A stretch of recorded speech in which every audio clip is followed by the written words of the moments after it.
अकेली कर रही हो। मुझे उठाया भी नहीं और मेरे लिए चाय भी बनाकर पिलाई। उसके बाद मैं उठी तो देखा कि यह तो साफ सफाई इतना सारा काम खुद अकेले कर रहे थे।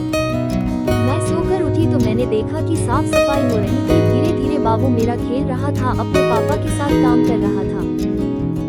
देखो मेरी आंखें भी खुल नहीं रही थी और मेरी तबीयत भी अस्सी हो रही थी। और आपको एक बात बताओ, मेरे फौजी साहब जब आते हैं घर पर तो आसपास ही पूरे दिन लगे रहते हैं। और मेरे फौजी साहब जी कमरा खाली कर रहे हैं क्योंकि हमारे किराएदार आएंगे रहने के लिए और उनके लिए तो साफ सफाई करनी पड़ेगी और खाली करना पड़ेगा। आज का मौसम भी बहुत खराब हो रहा है, कभी धूप तो कभी बादल और उसके बाद थोड़ी बारिश हो रही है। ये पता नहीं कौन सा मौसम है, आप ही बताओ दोस्तों, मुझे तो पता नहीं दोस्तों। आपको धीरे धीरे सब ब्लॉग दिखाऊंगी और बताऊंगी दोस्तों, जितना बन पड़ेगा उतना।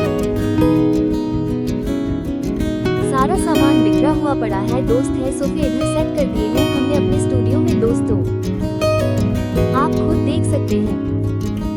फौजी साहब अकेले ही परेशान हो रहे हैं दोस्तों, पर घर का काम तो करना ही पड़ेगा, क्या करें। फौजी साहब जब भी आते हैं घर का पूरा काम करते हैं, ऐसे लगे रहते हैं पूरे दिन, सुबह से शाम हो जाती हो इनको काम ऐसे बहुत प्यार है, बहुत ज्यादा, खाली तो बैठने का नाम ही नहीं दोस्तों।